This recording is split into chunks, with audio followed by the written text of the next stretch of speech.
Et vu que je suis pratiquant, j'ai un œil, on va dire, sur comment filmer ou comment photographier dans le sport, qui va être aussi du côté de l'athlète, pour les mettre en valeur, pour avoir l'angle qu'on souhaite. Je me mets à la place de la personne, je développe un peu cette vision-là en pratiquant aussi. C'est pour ça que pour moi, c'est essentiel que tu sois dans le secteur ou que tu aies au moins déjà expérimenté dans le domaine dans lequel tu vas photographier, etc. Si tu devais donner une chose à faire, tu sais que cette chose va forcément aider les gens, ce serait quoi? Je dirais se créer une routine. Ça va vraiment te donner un cadre. En fait, même si t'es pas organisé de base, tu répètes une routine fixe tous les jours. L'effet cumulé, ça peut que être bénéfique sur le long terme au final. Est-ce que tu arrêterais de faire ce que tu fais là actuellement pour beaucoup moins travailler, voire pas travailler, mais par contre tu gagnes 10 fois plus? Bienvenue, aujourd'hui on est avec Noah Raffarin, si je ne me trompe pas, c'est ça? Raffarin. Raffarin, c'est ça. Raffarin, bon. Moi j'aime bien commencer, prendre un peu des nouvelles sur ta semaine, sur ta semaine d'entrepreneur, de carrément, mec. Créateur de contenu, etc. Donc écoute, dis-moi comment ça s'est passé. Ouais, avec plaisir. Bah, déjà, merci pour l'invitation. Je sais que tu as fait le déplacement pour venir et tout, donc c'est super cool de ta part. Et bienvenue à tous sur le podcast. Bah écoute, une très bonne semaine. En vrai, j'aime bien les appeler un peu, tu vois, les semaines process. C'est genre, tu fais les tâches, tu vois, tu fais le boulot et tout, et t'avances un peu sur les projets. Donc là, pas mal de trucs qui se profilent là sur la fin de février. En termes de prestations personnelles dans ma boîte, c'était un mois plutôt calme, comme il y en a parfois. Mais c'est pas plus mal parce que ces mois-là, ça me permet d'avancer en fait sur des projets annexes et fournir plus d'énergie. Donc là, on pourra en reparler après, mais avec une collaboratrice. Du coup, Sana, on est en train de travailler sur un gros projet d'un média dans le street lifting. Donc beaucoup d'appels. Là, je crois que cette semaine, j'ai eu 4 appels, un truc comme ça. Quasiment un call tous les jours, en gros. Il consiste à quoi ces appels? En gros, c'est des réunions, tu vois, avec des associations qui organisent des compétitions pour échanger sur le projet du média, sur les termes de la collaboration, envoyer des contrats, créer des contrats avec les associations aussi. Et pas mal de réunions en général avec des freelances qu'on recrute au sein du média, donc pour les briefer un petit peu sur les consignes, les prochaines compètes qui vont arriver, et aussi beaucoup de management en fait autour du média.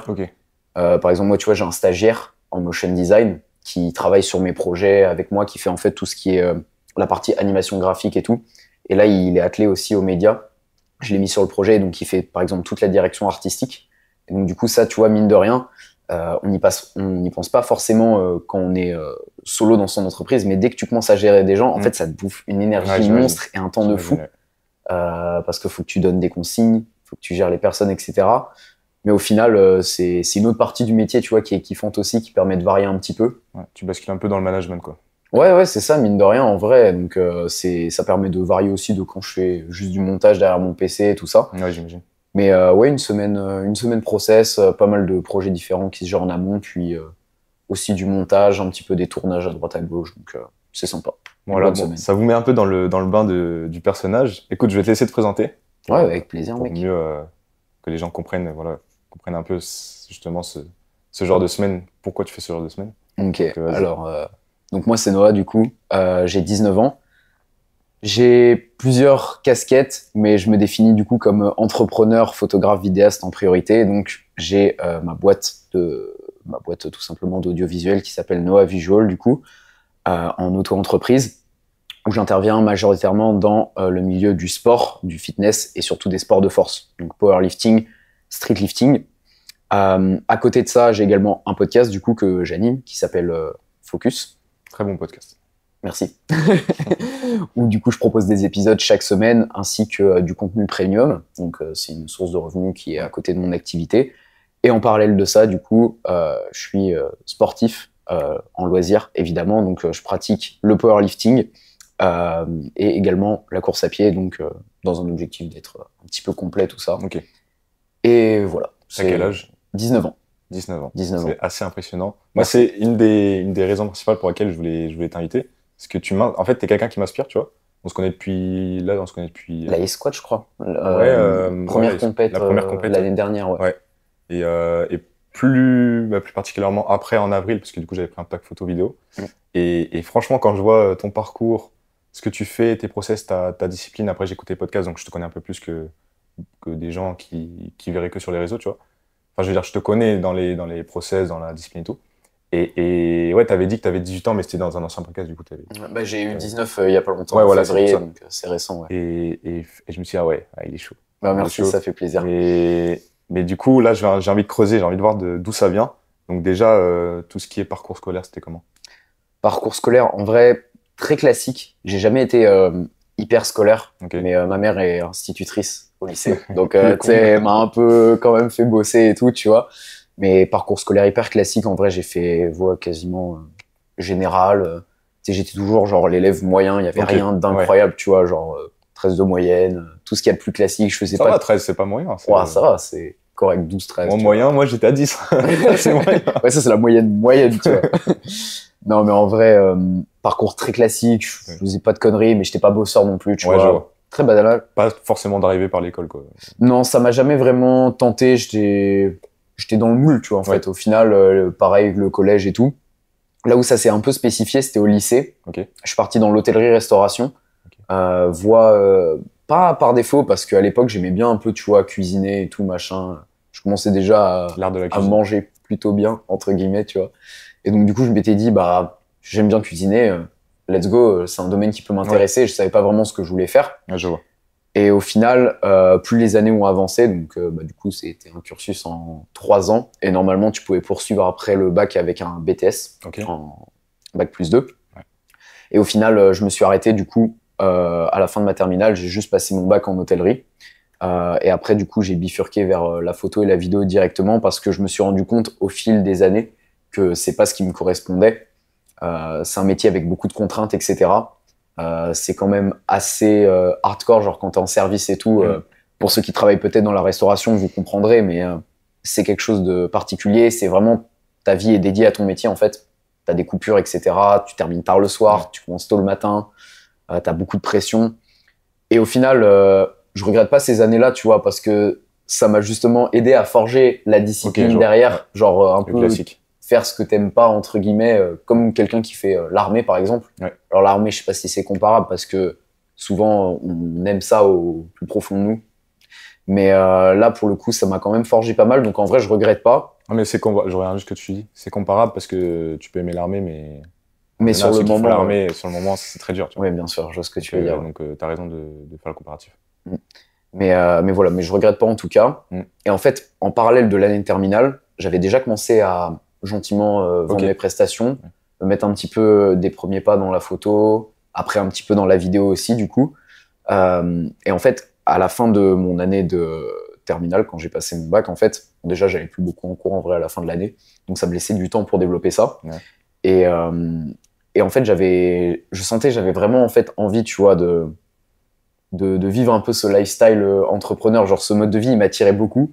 Vu que j'allais pas beaucoup en cours, il y a des journées, tu sais, des fois où je restais chez moi, tu vois, à bosser sur mes projets, etc. Tu commençais déjà à faire ce que tu fais maintenant, en fait. C'est ça, ouais. Et ça me faisait vibrer de fou, et je me suis dit, mais en fait, c'est ça que je veux faire de ma vie, tu vois. Et il y en a beaucoup, tu sais, on pourra y revenir après, ou même étaler maintenant, mais il y a beaucoup de gens sur les réseaux, tu vois, qui sont très jeunes, qui se font tacler parce qu'ils s'appellent entrepreneurs, alors qu'ils vivent chez leurs parents, etc. Tout ça, tu vois. Moi, j'avais déjà mon appart.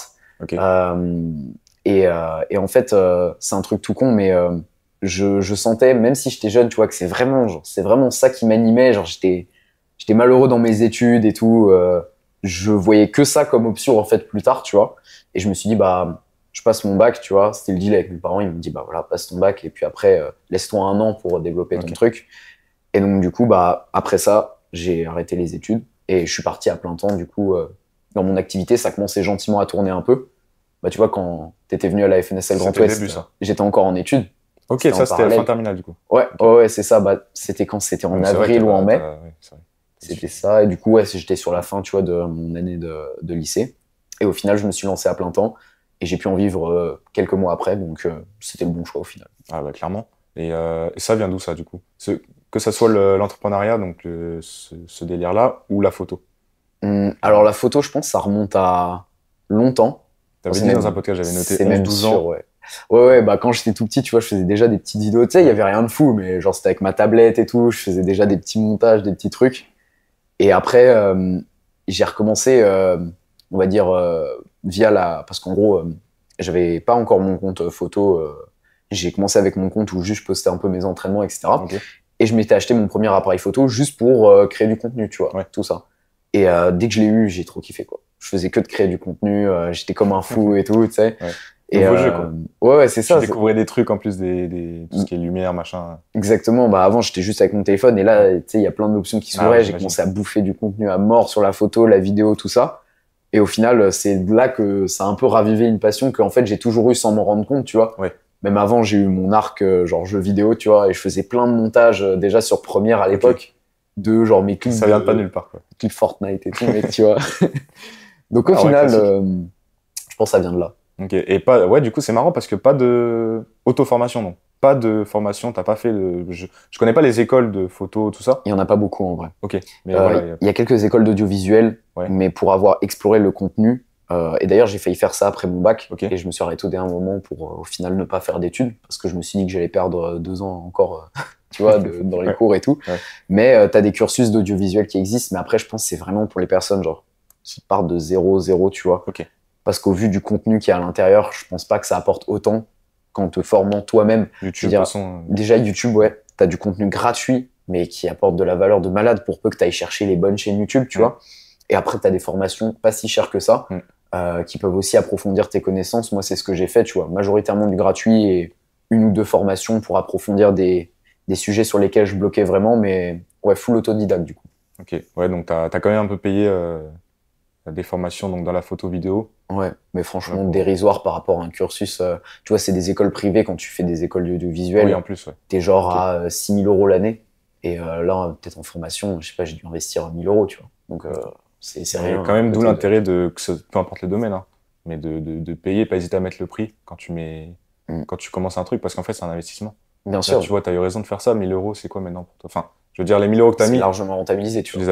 tu les as fait, tu m'as dit, tu as dû les faire l'été d'après, quoi. Ouais, ouais, c'est ça, bah, c'est hyper vite rentabilisé. Donc, voilà, c'est ça, peu importe le domaine. C'est comme toi, coach, tu vois. Les Ah oui, gens, clairement. ils gagnent un temps monstrueux à te prendre un coaching avec toi, bah, tu vois.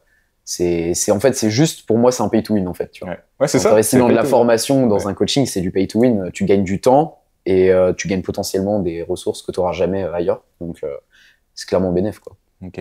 Et sur le plan un peu plus entrepreneurial, est-ce que tu avais des inspirations? Parce que là, tu étais quand même jeune et tu commençais à kiffer, donc à faire tes trucs solo fin terminale, donc 17 ans. Ouais. Tu avais des petites inspirations? Ouais, bien sûr, ouais. Bah, d'ailleurs, je pense que s'il y a des personnes de mon âge qui regardent ce podcast, qui écoutent ce podcast, on est dans une génération, tu vois, où avec les réseaux, franchement, on a tous les outils à disposition pour se développer et on a surtout toutes les inspirations qui sont devant nous. En fait, c'est marrant parce que d'un côté, ça peut être très néfaste et nous mettre dans le fond. Bien sûr. Et d'un côté, comme tu dis, tous les outils, si on l'utilise bien, quoi. Ouais, c'est ça, il y a des deux. Ouais. Mais moi, je sais que première personne qui m'a vraiment inspiré dans l'entrepreneuriat à l'époque, c'est quand j'ai commencé à m'entraîner, c'était Eric Flag. Ok. Au départ, genre avec sa boutique, sa chaîne YouTube, ses programmes, etc. Après, ça a vraiment été, du coup, quand j'ai lancé mon truc et tout, c'était Bazinga. Okay. Genre vraiment vision entrepreneuriale de fou. Ouais. C'est incroyable tout ce qu'il a développé en si peu de temps. Ouais. Et après, j'ai un peu découvert les gars de la niche business, genre Yomi Denzel, Antoine Blanco, tous les gars comme ça. Et puis après, en parallèle, on pourra en parler aussi, mais l'entourage que je me suis créé, en fait, c'était eux mon inspiration. Okay. Genre Marco, Live Trainer, tu vois, qui a réussi à développer son entreprise de coaching. Mon meilleur pote Joris, qui est dans le trading, avec qui je fais pas mal d'épisodes de podcast, qui lui aussi a réussi à développer vraiment sa sphère à côté. Toutes ces personnes-là autour de moi, au final, je me suis entouré d'entrepreneurs et ça a été eux ma plus grosse inspiration. Au départ, c'est des gars sur YouTube et après, c'est des personnes autour de moi, quoi. Ouais, c'est vrai que c'est hyper important si t'es entouré de mecs qui sont pas du tout dans le même délire, tu vois, sans dénigrer, hein, mais tu vois, qui seraient plus dans le salariat, machin, et qui n'ont pas cette vibe. Ah ouais, c'est plus dur. Et moi, c'est pareil. Hein. Moi, je te rejoins là-dessus parce que c'est l'entourage qui. Bien sûr, ouais. C'est un cercle vertueux, en fait. Ça te pousse. Tu te pousses tous vers le haut. Et peu importe le domaine. Hein. Tu vois, là, tu l'as dit, Marco, c'est pas le même domaine que toi. Joris, pas du tout. Absolument pas, ouais. C'est différent. Et au final, on se rejoint tous sur un même point. On aime le mode de vie que ça procure. Et on est tous, en fait, drivés par nos projets. En fait, c'est un truc. Les gens de l'extérieur, ils peuvent se dire, mais ils travaillent matin, midi, soir, tu vois. Sans exagérer, des fois c'est des périodes, c'est vraiment comme ça. Oui, mais en fait, on compte pas les heures, tu vois, parce que on kiffe tellement ce qu'on fait en fait que c'est de la passion. Je pense qu'on a surtout trouvé le sens, en fait, pour qu'on vit, tu vois. Exactement. Je pense que si toi, là, on te donne... Ah non, putain, c'est la question de... Parce que ouais, j'ai un concept... Vas-y, pose-là, c'est pas grave. Bah, c'est la question de fin, normalement. C'est la question okay. du précédent invité. Donc, c'est un concept que j'ai pris dans un podcast américain, The Diary of CEO. Ok, je connais, ouais. Tu connais? Je connais vite fait, ouais. Et l'invité, le mec, doit mettre une question dans un livre pour le prochain invité. Mais moi, je la pose directement, enfin, je te demande directement. Ok. Mais c'est à la fin, normalement. Est-ce qu'on la garde pour la fin ou... Ouais, vas-y, on la garde pour la fin. Vas-y, on la garde pour la fin. On respecte le concept. Mais c'était dans la logique, c'est pour ça que j'y ai pensé. Ok. Là, depuis pas longtemps, t'as ouvert des places de coaching en photo, du coup. Donc, en plus de tes prestations, pack photo, vidéo, etc. Exactement. T'as ouvert du coaching. Comment ça se passe? C'est quoi tes offres? C'est quoi? Donc, en gros, c'est... pour ceux qui connaissent Oussama Hamar, en gros, il propose une offre où c'est un appel de 30 minutes. Ouais. Exactement. Où il répond aux questions, etc. Et j'avais envie de développer un peu cette offre-là dans le secteur de la photo et de la vidéo. Parce que bah, ça existait pas ou peu, ou en tout cas, je connais personne qui avait inventé ça, tu vois. Ouais. Pour aider justement les personnes, peu importe leur niveau, qu'elles soient débutantes, confirmées, loisirs, pro, peu importe, à développer du coup leurs compétences et s'améliorer en gros dans ce secteur. Parce que je sais que quand je suis compétent dans un domaine, j'arrive à être plutôt bien pédagogue, en fait.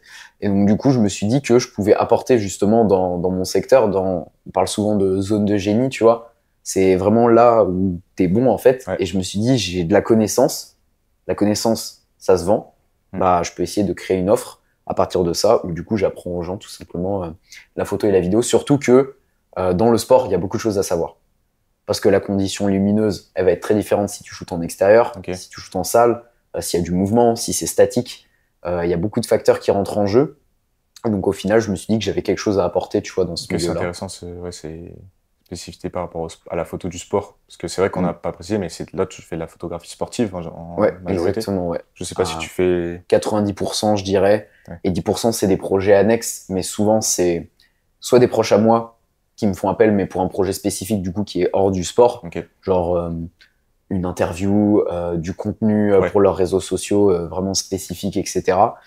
Ou alors, des fois, ça arrive, hein, des particuliers, des shootings portraits, mais c'est vraiment plus rare. Donc, je dirais 90% sport, 10% genre lifestyle ou autre, tu vois. Et comment ça se passe, du coup? C'est la même chose que Oussama, c'est des appels? C'est un appel. Et tu réserves ton appel? Ouais, exactement. Et est-ce que derrière, il y a un suivi?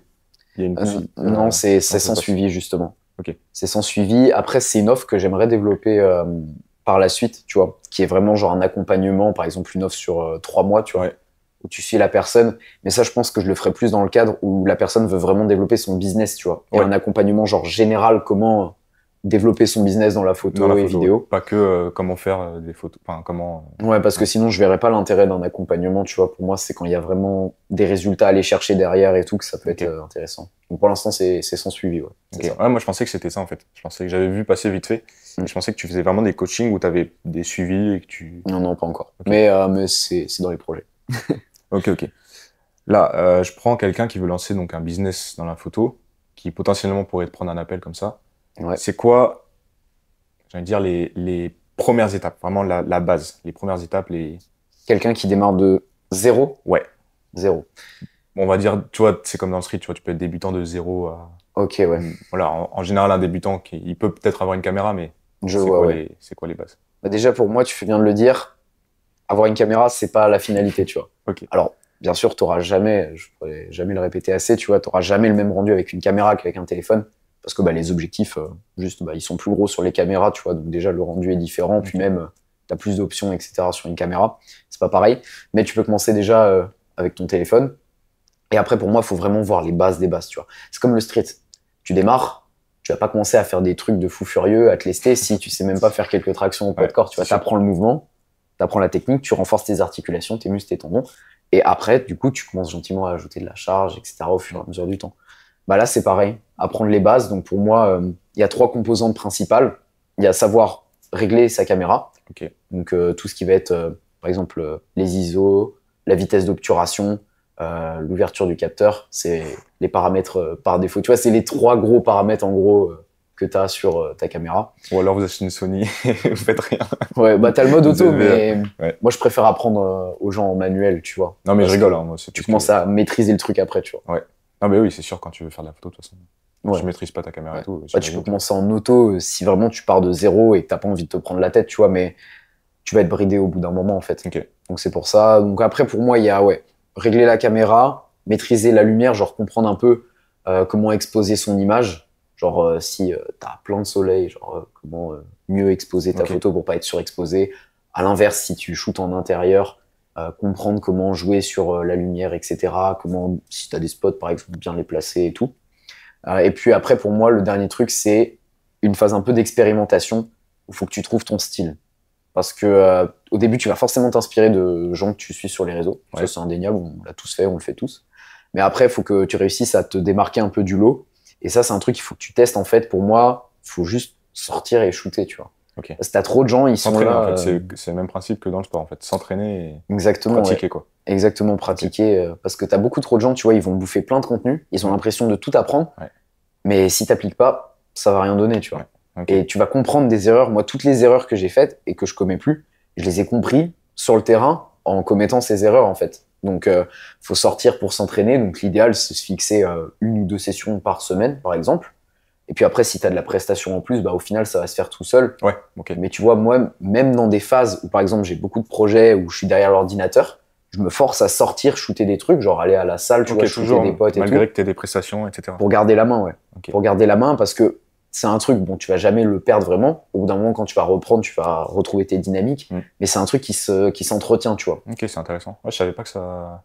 Comme l'art oratoire, comme l'entraînement, tu vois, en force, t'arrêtes un mois, tu reprends, tu sens tout hyper lourd. Pareil, faut s'entraîner, tu vois. Ok. Et tu parlais des erreurs fréquentes en tournage. C'était, Franchement, il y en a pas. Pour moi, ça va vraiment dépendre des cas, etc. Mais moi, je sais que c'est plein de petites erreurs qui m'ont soit fait perdre du temps, soit le jour J, tu vois, qui ont fait que j'étais mal organisé. Et tout ça, c'est des petits trucs que je commets plus. Donc, truc tout bête. Prendre plus de cartes SD que ce que tu as besoin, tu vois. Comme ça, t'es pas obligé d'aller dérush sur ton Mac le jour J, tu vois, comme un golemon. Les batteries aussi, pareil, genre acheter plein de batteries, tu vois, et tout. Mais après, ça, c'est spécifique à ce que je fais sur les événements. Des erreurs, ça peut être tout bête, tu vois, mais ça peut être de pas surveiller la météo avant un shooting. Parce que si t'arrives dehors et tu te pointes le jour J et t'avais pas regardé qu'il pleuvait ou qu'il faisait pas beau, bah, tu peux facilement gâcher ton shoot. Franchement, les erreurs, c'est spécifique à chacun. Et en fait, comme j'ai dit, le meilleur moyen de les identifier, c'est juste de les expérimenter. Faut pas être déçu quand tu vas les expérimenter. Il faut juste te dire, OK, je note pour que ça arrive plus jamais. Tu vois. Et ça va forcément arriver. Prendre ça comme un apprentissage et pas exactement. un échec. Exactement. Et si ça peut en rassurer certains, j'apprends encore toujours et on n'arrêtera jamais d'apprendre de toute façon. Je commets encore des erreurs et l'important, c'est de plus les faire après, quoi. C'était quoi ta dernière grosse erreur? Dernière grosse erreur que je réfléchisse, je pense que c'était le truc des cartes SD. J'étais parti sur une compète de Power. J'avais pris 2 cartes de 128 Go. Je m'étais dit, large, ça fait la journée. 300, large, 340. Ça n'a pas suffi. Heureusement, j'avais une collègue avec moi qui avait un Mac pour dérocher. 340. Elle avait une carte à me prêter. Mais tu vois, prochaine fois, je m'achète 2 de 256 Go parce que je me doutais pas que sur une journée de compétition, ça allait pas suffire et au final. Donc, ça va vite, hein, quand même. Ça va très vite. Parce que moi, je sais qu'un podcast, là, on va tourner peut-être 1h30, 2h. Ça fait quoi? Ça peut aller jusqu'à 90, un truc comme ça, si vraiment full 4K et tout. Donc ça fait que t'avais 5 heures à peu près 5 heures de... Alors là, c'était pas de la vidéo, c'était de la photo. Okay. Mais sur la journée, j'ai fait genre 7000 photos. Et vu que c'est des photos en RAW, elles font genre 40 MO la photo. La photo. Donc en fait, ça a blindé de fou à la carte SD. Je m'attendais pas à shoot autant, tu vois, et j'ai été bridé à ce niveau-là. Donc, ça veut dire quoi, RAW? RAW, en gros, c'est un format de photo, enfin un format de fichier qui va en fait contenir plus de données et qui va te permettre derrière, quand tu vas les retoucher, de mieux exploiter et mieux rattraper éventuellement la colorimétrie. Okay. Donc en gros, par exemple, imagine, tu fais une photo qui est surexposée. Si t'en as une qui est en JPEG, donc genre le format classique, et une autre qui est en RAW, par exemple, imagine, tu la mets sur... C'est un peu dur à imaginer, mais en gros, tu les mets par exemple sur Lightroom, qui est le logiciel pour retoucher les photos. Tu prends ton curseur des hautes lumières et bah, tu vas le baisser de 50%, les deux, et bah, t'as la photo RAW où ça va réussir à peut-être totalement rattraper, tu vois, les hautes lumières, et où la zone qui était saturée, il va réussir à bien la rattraper. Et t'as le format JPEG où ça va pas suffire, et du coup, ta photo, entre guillemets, elle est gâchée, tu vois. Ok, donc beaucoup plus de manœuvres, je parle du mot. En gros, ça exploite mieux la gamme colorimétrique de ton image, tu vois. Ouais. Et donc, du coup, ça permet de mieux la rattraper derrière, en gros. Ok. J'ai envie de retrouver le mot. Putain, j'ai pas le mot. Corriger? Non. Bon, ça va revenir. C'est quoi un bon tournage? Un bon tournage et un bon shooting? Pour C'est toi? une bonne question, mec. Franchement, pour moi, le premier truc, c'est la relation avec le client. Ok. Donc, qu'il soit content du résultat à la fin, qu'il veuille revenir vers toi derrière, parce que du coup, tu as réussi à le fidéliser, et que le jour J, tu vois pas le temps passer. Ok. Ça, c'est le meilleur truc. Alors, j'ai de la chance. En général, ça se passe très bien. Du coup, ça m'arrive jamais. Mais tu shootes 2-3 heures. Si tu t'entends mal avec ton client, ça peut être très long, tu vois. Moi, ça m'arrive jamais, donc tant mieux. Mais vraiment passer un bon moment, tu vois, avoir une bonne relation et que limite la personne à la fin du tournage, tu sais, t'aies envie de la revoir, tu vois. Ok. Genre, tu t'es dit, Dans ouais, un cadre vraiment. informel. C'est ça, ouais. Tu te dis, ouais, j'ai passé un bon moment, tu vois. Et franchement, c'est très très cool. Mais ça m'est déjà arrivé d'ailleurs, tu vois, avec des personnes, genre je shoot en salle, c'est des personnes que je connaissais pas forcément. Puis après, je les revois, tu vois, et good vibe. Donc en vrai, pour moi, ça, c'est vraiment le premier truc important, ouais, une bonne relation client. Parce qu'en vrai, c'est ce qui va faire la majorité de la prestation, surtout s'il est content du produit final. Et après, bien sûr, c'est que le jour J, quand t'es fini le shooting, tu te dis, je suis content de ce que j'ai produit, tu vois. C'est vraiment, tu re-regardes après, tu dérushes tes cartes SD et tu te dis, ce que j'ai produit là, je suis fier de moi, tu vois. Et que le rendu final, tu sois vraiment content, genre que même pour toi, rien que pour refaire ton portfolio, tu te dis, c'est un truc qui me donne une bonne image. Ok, je vois. Et donc, si tu as le cumul de tout ça, pour moi, c'est la prestation parfaite, en fait, au final. Et justement, dans le même thème, tu as parlé de bonnes images, etc. C'est quoi une belle photo, une photo réussie? Même s'il faut rentrer dans les détails techniques, ça peut en intéresser certains. Il n'y a pas de règle. Il y en a certains qui aiment plus des styles de certaines personnes, qui aiment pas le style de d'autres. Ça, c'est hyper subjectif. C'est l'art en général, tu vois. Ouais, La peinture, c'est oui, pareil. Il y en a, ils vont adorer des tableaux. Il y en a, ils vont détester. C'est clair. Après, pour moi, c'est une photo bien cadrée. Donc, qui respecte la règle des tiers. Donc, en gros, c'est une règle de base en photo et en vidéo. Si tu mets un quadrillage avec des lignes comme ça, c'est que le sujet, il est correctement réparti entre toutes les lignes de ta grille. Donc, en gros, ça donne un cadrage qui est homogène, qui est bien réparti. Et... Symétrie, en plus, l'humain aime la symétrie. Donc... Ouais, c'est ça. Et en gros, ça donne un meilleur rendu. Genre, ton œil, analyser la photo, il va se dire indirectement, ah ouais, c'est une belle photo parce qu'elle est bien cadrée. Ok, je vois.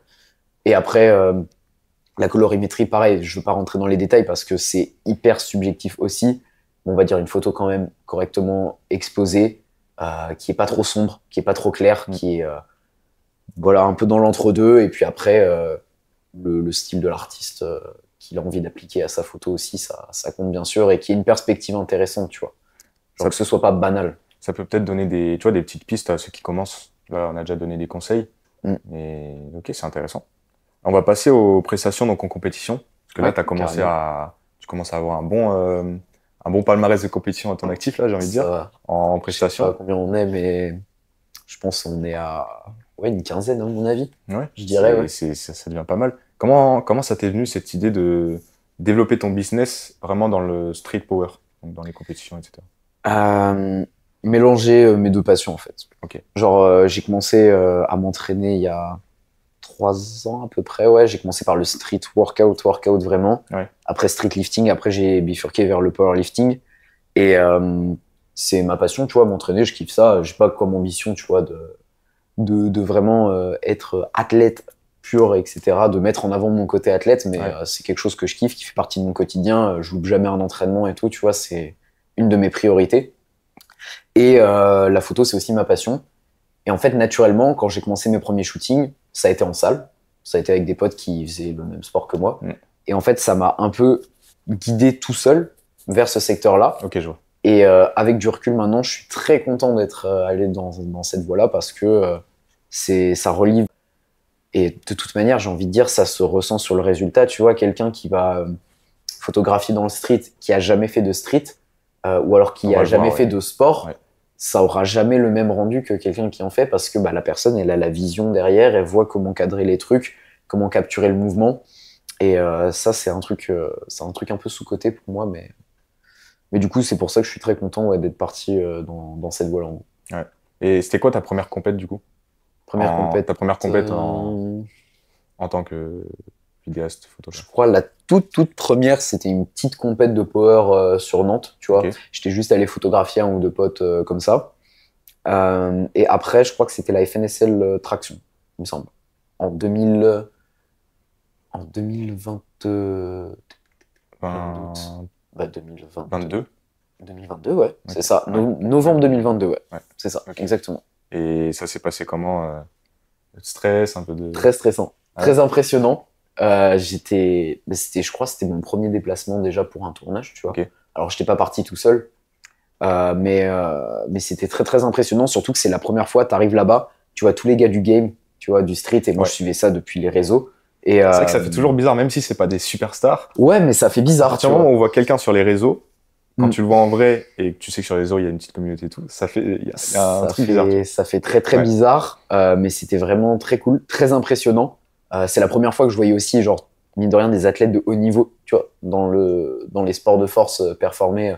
Parce que même avant, j'étais pas allé, même en tant que spectateur, tu vois, sur des compétitions ou quoi. Donc en fait, j'étais un peu entre les deux, tu vois. J'étais mi-spectateur, j'étais là en train de kiffer, et mi en même temps, j'étais en train de shooter. Justement, tu fais une transition parfaite.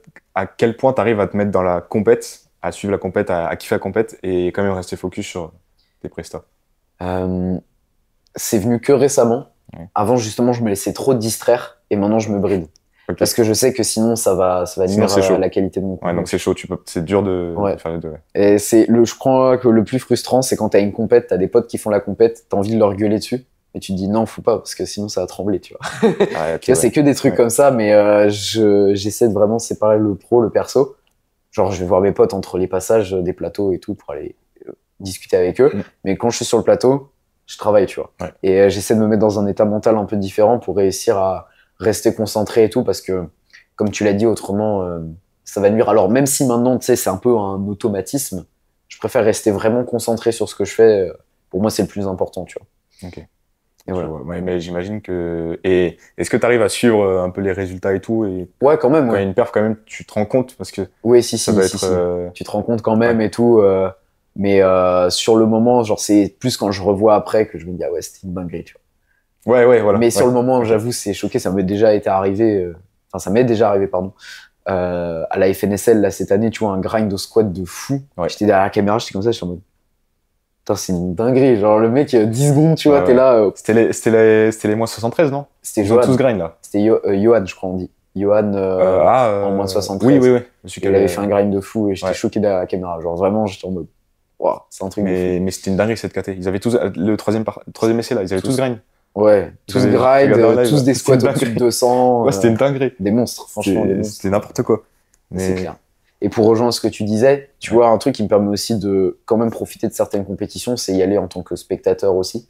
Alors plus dans le power, du coup, vu que j'interviens quasiment sur toutes les compètes de street maintenant. Mais vraiment faire des compètes, juste, je fais rien, j'y vais en spectateur pour kiffer, tu vois. Ça te fait du bien aussi, toi, mentalement. Ça fait du bien, ouais. Là, je l'ai fait il y a pas très longtemps, genre à RBC, il y avait une compète de power. J'y allais juste pour kiffer avec des potes, parce que je ressentais le besoin, tu vois, au bout d'un moment de juste y aller pour rien faire. Ou alors gérer le match d'un pote, tu vois, ou des trucs comme ça. Mais ouais, faut réussir à trouver l'équilibre, en fait, tu vois. Et justement, juste là, par rapport à la lumière, on est bien, tu penses, sur la... On peut allumer un peu, si tu veux. Hop, je vais aller juste allumer ça, on va être mieux. Ouais, là, la lampe, je l'ai pété hier, mec. Ah oui, ok.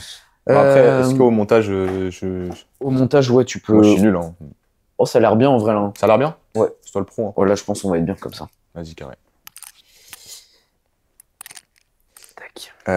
Ouais, du coup, justement, tu fais du power, toi-même. Donc plus power que street, maintenant. Ouais, je garde un petit peu de street.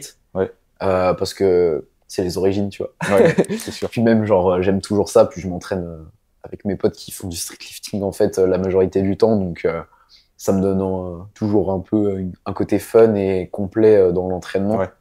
Réussir à maîtriser son poids de corps, tu vois, mine de rien, je pense que c'est important. Clairement. Du coup, j'ai toujours des tractions et des dips, surtout que ça passe bien en assistance en fait quand tu fais du power. C'est sûr. C'est un truc trop sous-coté ça pour moi. Donc ouais, toujours un petit peu de street, mais power en compétition et en main focus en gros. Ok. Et quand t'étais plus petit, tu faisais quoi comme sport? J'ai jamais été ultra sportif quand j'étais petit. Ok. J'ai fait un peu de tout, franchement, du basket, du multisport, vélo, course à pied vers la fin. On va dire c'était ouais, plus vélo, course à pied, tu vois, avant de commencer Course à pied en club d'athlète ou pour moi, tout seul. Ok. Tout seul, ça c'est quand j'avais genre 14-15 ans à peu Ok. près, tu vois. Course à pied et vélo, vraiment genre VTT, vélo de route, plus sur le côté endurance. Ouais. Et je pense que ça a aidé pour le squat, tu vois. Ah bah oui, Typiquement. Moi, pareil, vélo, ça. Ah, le vélo, c'est une dinguerie, hein, je pense. Après, t'as des cuissots. Vraiment, vraiment, ouais. Mais t'en fais toujours, toi, de la course à pied et tout Course à pied, j'essaie de garder une petite séance. Là, quand ouais. là, tu sais, il y a la FNSL. Quand je suis en cycle ou plus proche des compètes, j'évite un peu. Mais Ok, en ouais. dehors en off-season, Mm. je mets plus même vélo. Tu vois, Ouais. cet été, je vais rouler et tout. Ah non, mais t'as raison, en vrai, Ah ouais. c'est important, hein. Rien que le genre de la zone 2 ou un truc comme ça, Ouais. c'est Pour la hyper récup, important. moi, c'est vraiment récup, varier l'activité parce que tu vois, faire un sport et tout, c'est un peu dommage. Et plaisir. Ça Ok. change. En plus, le vélo, la course à pied vélo, tu peux le faire dehors. Tu vois des paysages et tout quand il fait beau, c'est Non, kiffant. c'est hyper agréable, Donc, ouais. Ouais, c'est donc, clair. ouais. Franchement, c'est une sorte de méditation en plus. Moi, je mets pas de musique. Ok, ouais. Et tu sais, c'est vraiment, t'es avec toi-même, quoi. Tu te retrouves avec toi-même, tu réfléchis. Ouais, pour trouver Donc, des idées, c'est une dinguerie. ah ouais, par contre, ouais. Ouais. C'est, je pense, En je fait, suis quand t'as pareil que rien dans la toi, mais tête et que tu réfléchis, t'as plein d'idées. quand tu fais tes pas ou quand Ouais. tu cours ou quand tu fais du vélo, ouais, T'as plein les d'idées, idées, ça vient direct. C'est pas forcément des idées de génie, des trucs de ouf, mais c'est des trucs, des fois, tu te dis, ah, j'ai fait un truc, je vais corriger ça. Et en Mm. fait, tu réfléchirais pas si tu faisais tout le temps des trucs. Parce que forcément, t'as ton énergie qui est centrée sur un truc. Ouais, c'est ça, ton cerveau, il est trop occupé, tu sais, Ouais. on a trop de distractions aujourd'hui et tout. Quand t'es sur ton téléphone, quand t'es sur ton ordinateur, même quand t'es dans la rue, tu vois, t'as du bruit et tout, Ouais, machin, que clairement. quand tu te retrouves, genre, tout seul avec toi-même, sans rien, sans aucune distraction, bah, ton cerveau, vu qu'il va s'ennuyer, il va commencer à trouver des idées et c'est là que Ouais. tu vas avoir parfois des petits éclairs, tu vois, Ouais. sur des trucs auxquels t'aurais jamais C'est pensé vrai et que moi, j'ai tout. un syndrome, c'est le soir, tu sais, quand tu poses ton tel et tout. Et moi, maintenant, je mets mon tel loin, tu vois, pour si je dois me réveiller ou quoi, et même Mm. pour pas, tu sais, le réflexe de prendre son tel et tout, le matin. Quand tu poses ton tel, et gros, t'as plein de trucs à noter. Parce qu'en fait, ton cerveau, il se pose, il réfléchit. Là, t'as plein de trucs à noter, des petits trucs. Tu sais, Mm. moi, sinon, j'oublie. Si je note pas, j'oublie. Et c'est bien, mais c'est frustrant d'un côté, parce que bah, Ouais, c'est t'as plus le sûr. tel, quoi. T'es obligé de reprendre le tel, noter et tout. Ouais, ou tu prends un Mais carnet papier, tu c'est vois. vrai que, en plus, Je en me me rappelle disant, là, aussi. j'ai pensé à un carnet, ouais, il faut que je fasse ça. Faut que je mette un carnet à côté de moi.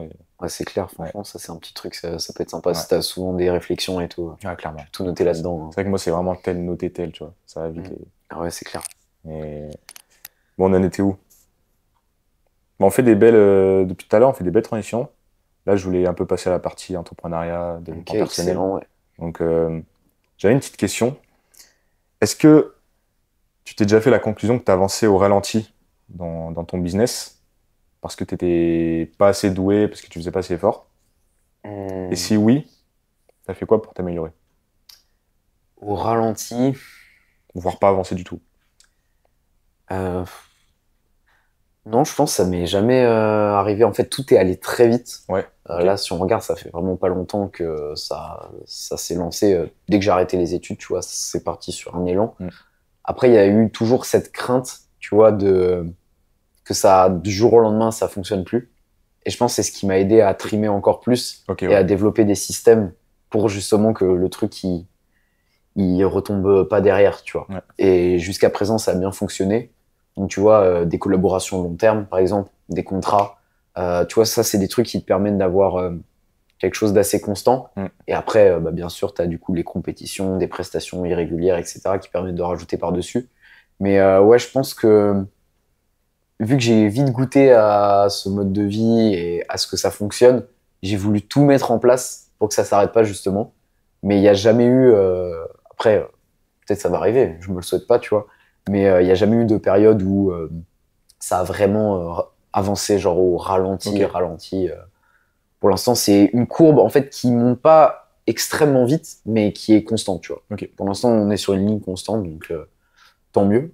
Tant En fait, mieux. tu t'es servi de cette peur que normalement tous les entrepreneurs ont, vu qu'on n'a pas Bien de sûr, sécurité, par définition. bien sûr. Ouais. Tu t'es servi de cette peur pour bah, appréhender, pour pré-shot en fait et faire les process, faire les trucs pour que le mois prochain, bah, même s'il y a machin qui veut plus, t'as toujours une sécurité, t'as toujours un autre business. Là, je vois que tu lances tes podcasts payantes et le projet avec c'est ça, ouais.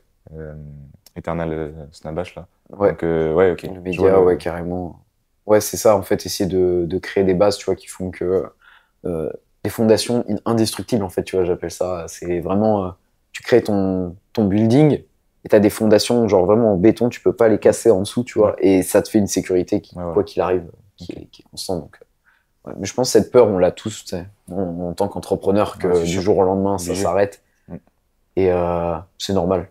Franchement, même moi, même si je la ressentais, il y a une part de mon cerveau qui me disait, c'est normal, tu vois. C'est le syndrome de l'imposteur. Tu te dis, est-ce que ça va continuer, etc. Mais au final, si tu es compétent dans ton domaine et que les gens le reconnaissent, il n'y a pas de raison, tu vois. À moins que tu fasses un truc qui vraiment casse tout. Mais pour moi, il faut être insensé pour que ça arrive d'un seul coup. Donc non, en vrai, franchement. Et est-ce que tu as un échec préféré? Un échec préféré? Vraiment, bah, forcément, il t'a vraiment appris quelque chose, quoi. Je réfléchis.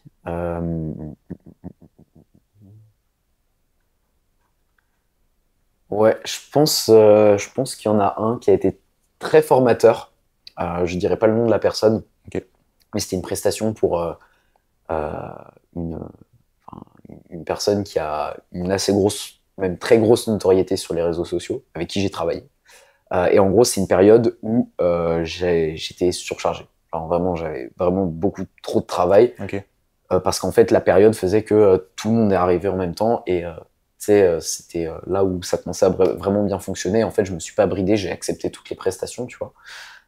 Et donc, du coup, c'est tant mieux, tu vois, j'avais vraiment beaucoup chiffré. Mais j'étais surchargé, j'ai dû mettre les priorités, tu vois, parce que bah, tous tes clients, ils ont des deadlines, tu traites en fonction des deadlines, etc.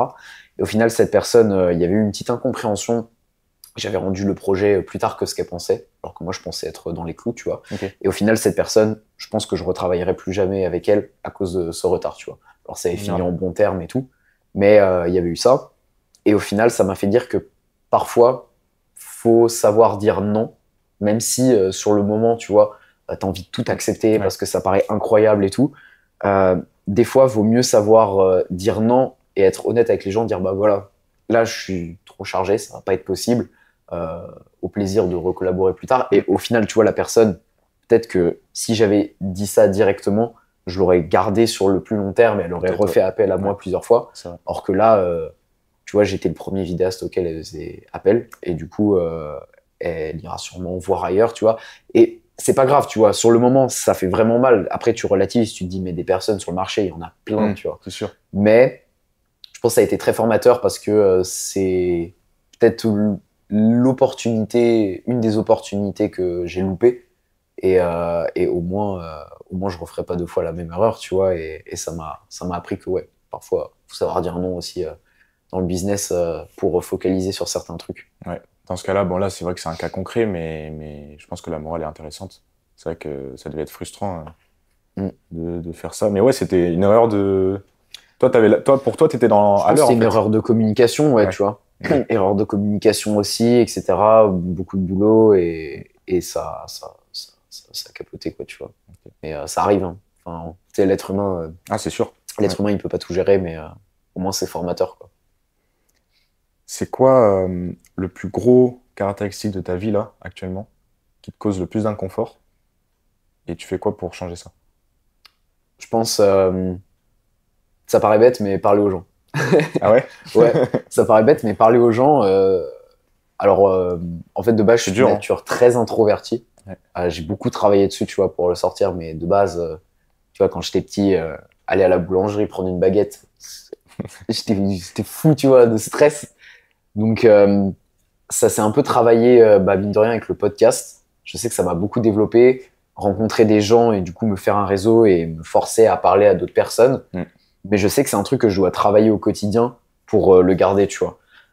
Si je sais que j'ai une période où je travaille beaucoup, où je sors pas, automatiquement t'as cette nature introvertie qui va revenir, qui va reprendre le dessus, et ça me met un peu dans une boucle négative, tu vois, parce que je suis quelqu'un qui aime qui aime être un peu solitaire. Genre, tu sais, je me retrouve avec moi-même, genre par exemple le soir, tu vois. J'aime bien être tranquille et tout.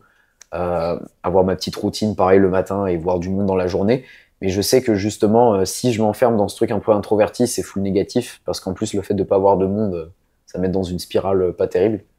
Donc, le meilleur moyen de travailler dessus, c'est en fait au quotidien de me forcer à dialoguer avec les gens, tu vois. Même maintenant, c'est un truc tout bête que je fais, mais quand j'attends quelqu'un dans la rue, bah, je vais parler avec des gens. Tu vois, je vais voir, je fais ouais, bah, j'ai envie de discuter avec toi, j'attends un pote, tu vois. Tu te forces, pareil, hein, c'est une notion d'entraînement, tu t'entraînes à dialoguer avec des inconnus dans la rue. Ça, je sais que c'est un truc qui peut beaucoup aider aussi pour les personnes qui sont vraiment introverties. Et puis même, tu vois, le fait de faire des podcasts, des interviews, d'aller sur des événements, parler avec des nouvelles personnes, c'est un truc qui m'a beaucoup aidé. Donc ouais, je pense, en fait, je me suis mis un coup de pied au cul aussi par rapport à ça, parce que je sais que même dans le business, c'est hyper important et ça pouvait me freiner. Donc ouais, je pense que pour moi, c'est ça, et le podcast, c'est vraiment les actions qui m'aident à travailler à fond là-dessus, quoi. Ok. Sur quoi tu étais persuadé d'avoir raison, que ce soit dans l'entrepreneuriat, dans ton métier, dans le dev perso en général, et au final, tu as carrément changé d'avis? Donc une idée que tu as pensée pendant longtemps vraie et qu'en réalité, c'est faux, quoi.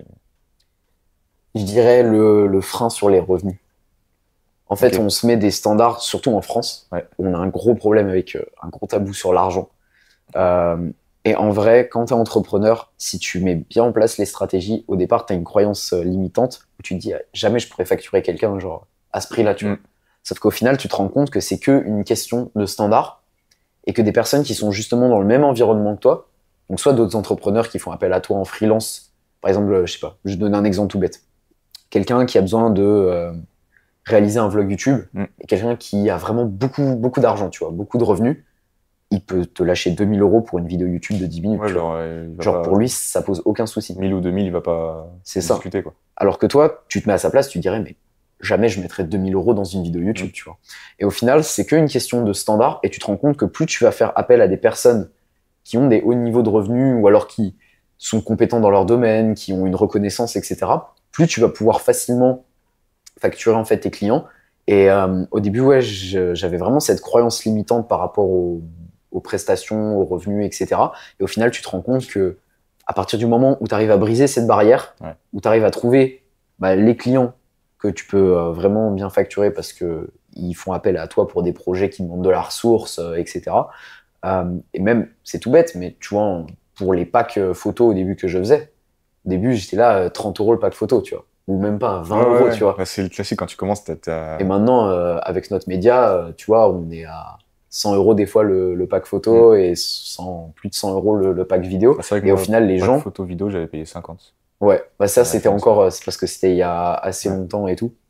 Mais là, tu vois, on a bien pu augmenter nos tarifs. Et au final, tu vois, les gens, vu qu'on produit du travail de qualité, ils nous font confiance et ils nous suivent derrière à ce niveau-là. Donc, faut réussir, je pense, à se faire confiance. Et c'est normal au début qu'on n'ait pas confiance et qu'on monte petit à petit, crescendo nos tarifs. C'est comme dans le coaching. Tu vas jamais commencer à 150 €, tu vois. C'est sûr. Tu commences à, je sais pas, genre 60 ou 80 €, puis après tu montes petit à petit. Au final, tu prends confiance en tes compétences, tu t'améliores aussi. Donc, indirectement, c'est normal que tu puisses augmenter tes revenus. Et ouais, je dirais c'est ça la croyance limitante que j'avais potentiellement. Ok, intéressant. Dans la communauté là, du Street Power, tu commences à être connu pour tes prestations, ton métier, ton activité. Mais qu'est-ce que tu aimerais que les gens vraiment retiennent de toi en tant qu'humain? En tant qu'humain, je dirais... c'est compliqué. Mais elles sont super bien tes questions, mais c'est des trucs auxquels j'ai jamais réfléchi sur moi-même. Oui, c'est normal. Retenir de moi, je dirais le gars qui se prenait pas la tête, tu vois, qui kiffait ce qu'il faisait et qui était genre vraiment discipliné de fou furieux. Ok. Genre en mode qui est pas arrivé comme une fleur et qui a tout obtenu. Genre le gars qui a trimé, tu vois, pour monter là où il est, par le travail, par la discipline. Et ouais, quelqu'un qui avait réussi, tu vois, via son travail, à rendre les gens heureux, entre guillemets, tu vois, de ce qu'ils avaient. Et puis, ouais, l'image de ce gars, tu vois, un peu sociable, qui s'entend bien avec tout le monde, qui se fait son réseau, puis tu sais, qui est là sans prise de tête, tu vois, genre qui est content d'être je pense que c'est un peu l'image qui ressort. Hein. Bah, j'essaie en tout cas. C'est ce que je donne, c'est ce que j'essaie de mettre en avant en tout cas. Et puis c'est le sentiment que j'ai, tu vois, quand je vais sur des compétitions et tout, je suis trop content d'être là. Et puis quand la compète est finie et tout, je suis fier aussi du chemin parcouru. Je me dis, je me serais jamais imaginé être là à gérer les médias sur ces compétitions, sur la FNSL et tout, que je regardais en live sur YouTube avant, comme un viewer, quoi, tu vois. Donc au final, ouais, je pense que c'est cette image-là que j'ai envie de retranscrire. Ouais. Mais en tout cas, je pense que c'est le cas et c'est sur la bonne voie pour le long terme. Et d'ailleurs, est-ce que tu as un genre de plan de carrière de ton business, genre long terme, des projets peut-être enfin, je sais pas, faire une formation, je sais pas, une école de photo, tu vois, un truc comme ça. Est-ce que tu as des idées comme ça, vraiment sur le long terme, tu vois, des 5-10 ans? Vraiment sur le long terme, je me vois vraiment développer un écosystème dans la photo et la vidéo sportive. Donc, parce que quand je regarde, ça n'existe pas vraiment un écosystème, genre vraiment à ce point-là. Donc, comme tu l'as dit, avec de la formation, pourquoi pas, tu vois, une plateforme où on est plusieurs formateurs dessus, vraiment un truc hyper développé, genre spé dans le sport. À côté de ça, vraiment développer notre média là, avec Sana pour vraiment couvrir genre des événements à l'échelle internationale. Donc genre championnat du monde, tu vois, tous ces trucs là, etc. Vraiment tout couvrir. Final Rep, en indé du coup, pas avec le média, mais ce serait l'objectif aussi long terme du média, tu vois, genre avoir aussi les championnats du monde au-delà de juste tout le côté national. Crédibilité du média, quoi. Ouais, c'est ça. Mondiale, quoi. Exactement, être vraiment genre le média de street lifting, tu vois, à l'échelle mondiale. Là, ce sera déjà le cas à l'échelle nationale. C'est déjà très cool. Mais l'idée, ce serait d'être là-dessus à l'échelle mondiale. Et après, j'irai en général m'ouvrir à des opportunités, tu vois, de prestations à l'international, genre via des voyages aussi, genre faire des trucs de fou, tu vois, genre aller filmer des trucs de fou à l'autre bout du monde et tout. Ça serait incroyable. Ça, c'est pour la vision après sur les faits. Il y a aussi une part d'inconnu, bien sûr. Hein. C'est sûr. On verra ce que l'avenir nous réserve. Mais ouais, vraiment avoir la vision de créer cet écosystème comme certains l'ont fait dans le coaching, par exemple. Bah, moi, à mon échelle, dans la photo et la vidéo sportive, créer vraiment tout un écosystème autour de ça. Et après, développer des projets aussi annexes, tu vois, qui ont rien à voir avec la photo et la vidéo pour avoir plusieurs casquettes, en fait. Ok. Et est-ce que t'as déjà pensé à faire, par exemple, du matériel, je sais pas, des trépieds, du matériel de photo, vidéo? Matériel en vidéo, non, jamais. Mais pareil, je pense que c'est un truc, à un moment, je repérerai, tu vois, un besoin, un truc hyper spécifique. Et je suis absolument pas fermé au fait de créer ma marque après, bien sûr. Bien sûr. Si tu devais donner une chose à faire pour ceux qui nous écoutent là, dont tu sais que cette chose va forcément aider les gens, aider la vie des gens, ça serait quoi? En général, pas forcément. Général. Améliorer leur vie, quoi. Je dirais se créer une routine. J'en parle beaucoup dans mon podcast, mais se créer une routine, ça va vraiment te donner un cadre, en fait. Même si t'es pas organisé de base, même si t'es pas discipliné de base, tu répètes une routine fixe tous les jours. En vrai, elle est bien l'effet cumulé, ça peut que être bénéfique sur le long terme au final, tu vois. Clairement. Une routine, ça peut être soit une routine, souvent morning routine, tu vois, on en parle tout le temps, routine du matin, mais ça peut être une routine sportive, genre te dire je vais à la salle tous ces jours-là de la semaine, avoir un programme structuré, etc. Le fait de te mettre dans une routine, ça peut que en fait créer un effet cumulé sur le long terme, tu vois, c'est un peu un effet boule de neige. Tu démarres, la boule elle est toute petite, puis après t'accumules et elle grossit. Tellement de jours tellement de tâches du coup vu que t'as fait ça tous les jours que à la fin... Ouais, c'est ça. Et en fait, quand tu te rends compte, quand t'expérimentes ça dans un domaine, tu te rends compte l'effet que ça fait, t'as envie de l'appliquer dans tous les domaines de ta vie, et après en fait tu deviens hyper discipliné automatiquement. Et la vérité, c'est que être discipliné, c'est pas compliqué. Ça vient juste crescendo, faut l'implémenter petit à petit et mettre en place des systèmes pour justement accumuler au fil du temps. Et c'est comme ça pour moi que tu deviens meilleur en général, tu vois, dans la vie. Bien sûr, il y a plein d'autres trucs, travailler sur ses faiblesses aussi. Mais pour moi, c'est le truc, tu vois. Non, mais t'as raison, fallait donner une chose. Et je pense que ça résume bien. Enfin, en tout cas, c'est un bon outil pour ceux qui le mettent pas en place. Une routine. Toi, c'est quoi ta routine, c'est pas trop perso? Des trucs que tu dois cocher tous les jours. Il y a quoi dedans? Tous les jours, Il y a ma routine du matin, tu vois, genre déjà me lever tôt, c'est tout bête, Ok. mais j'ai beaucoup d'énergie pour le travail le matin, Ouais. où je m'entraîne l'après-midi.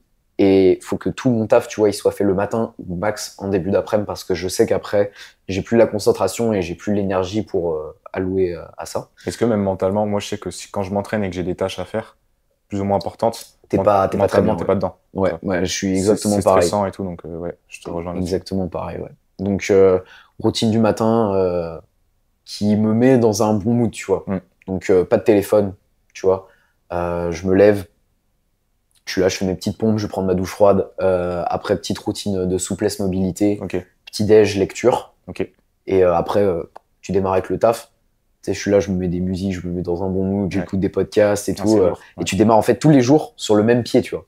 T'as pas de jour. En fait, c'est ça un truc aussi, c'est, tu sais, les gens, tu vois, ils sont malheureux dans leur vie des fois parce qu'ils démarrent, ils ouvrent leur téléphone, ils Mm. voient une mauvaise nouvelle ou je sais pas quoi. Moi, je démarre tous les matins, je suis content.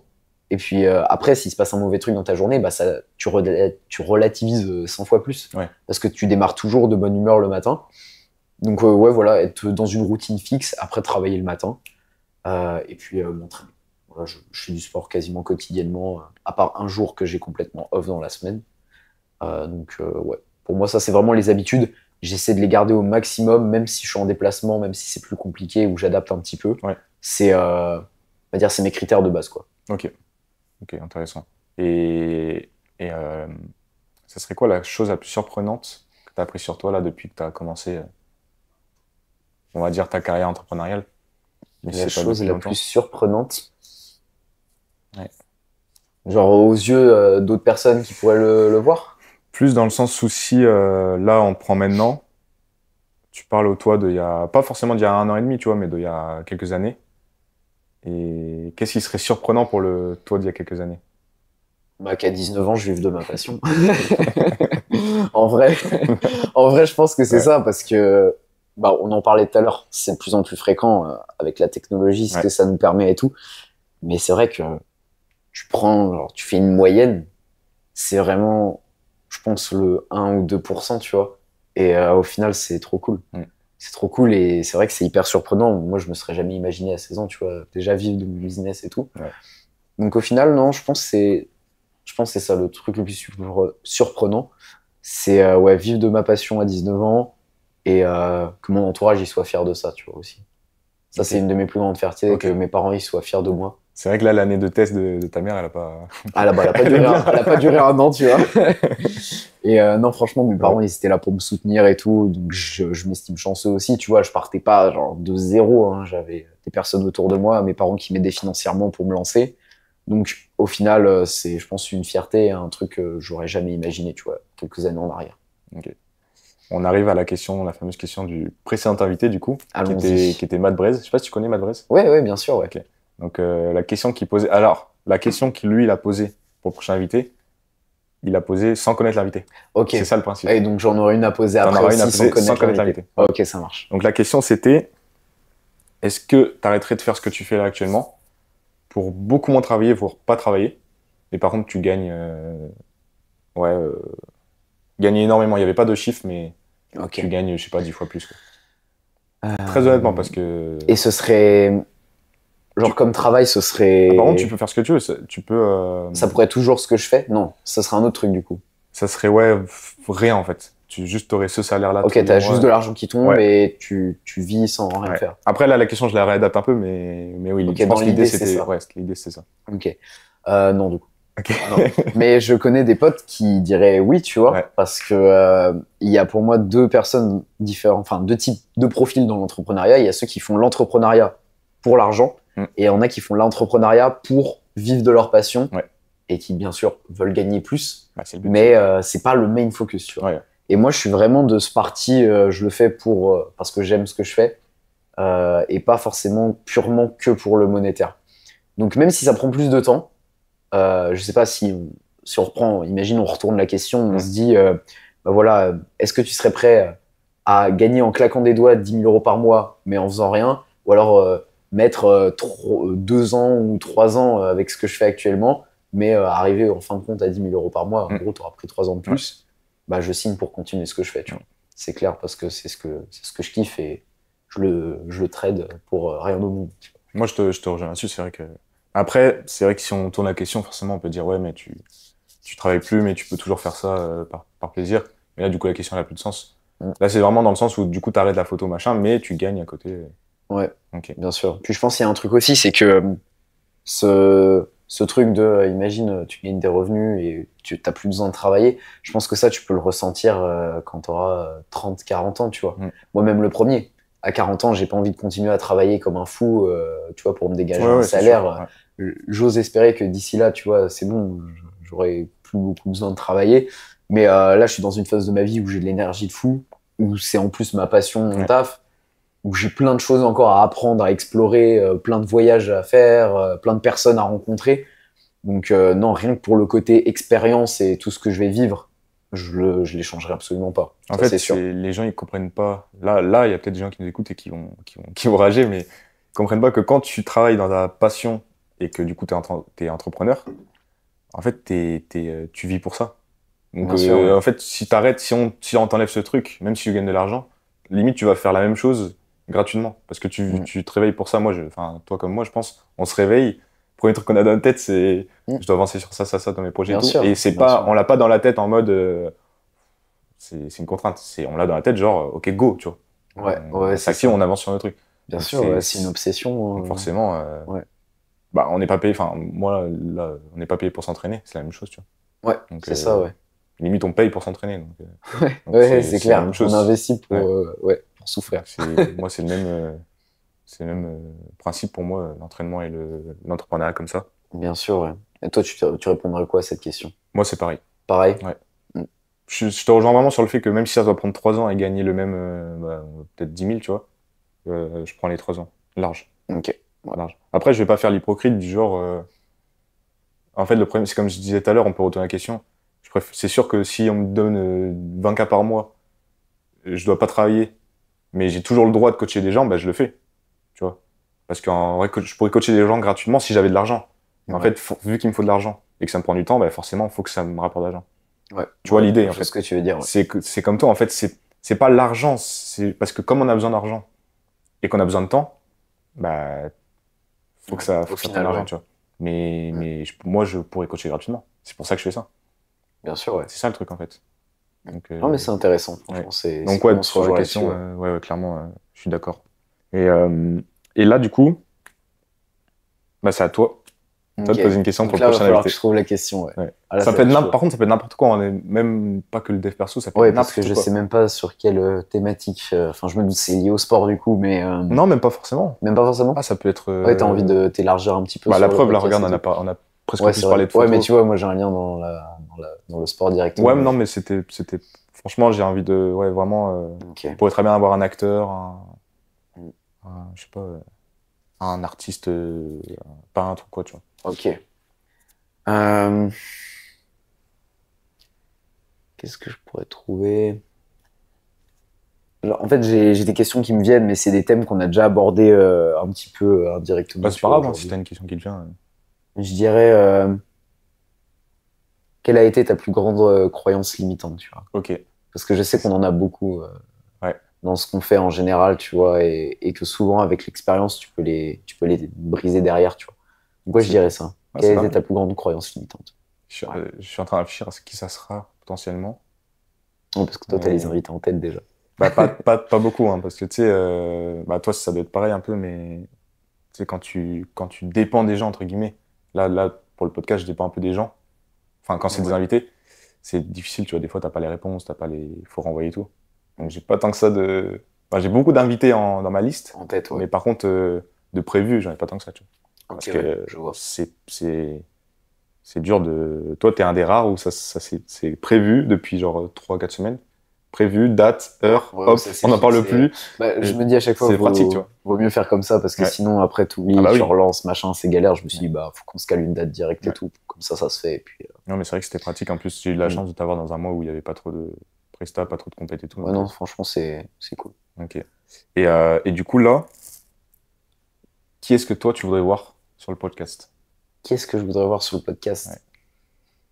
Il y a pas mal de personnes intéressantes en vrai que tu pourrais interviewer.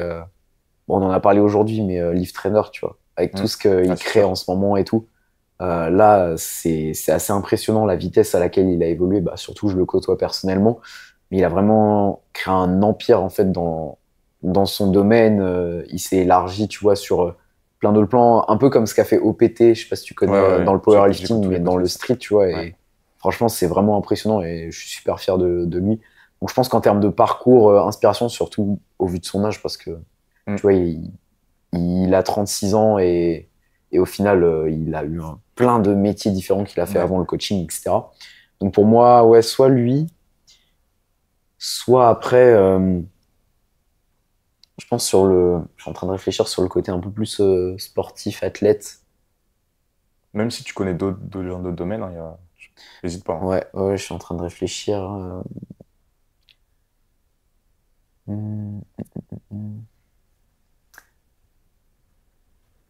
Ouais, si plus largement, j'ai un gars que je connais avec qui je vais partir là à Bali en septembre, qui s'appelle Liad.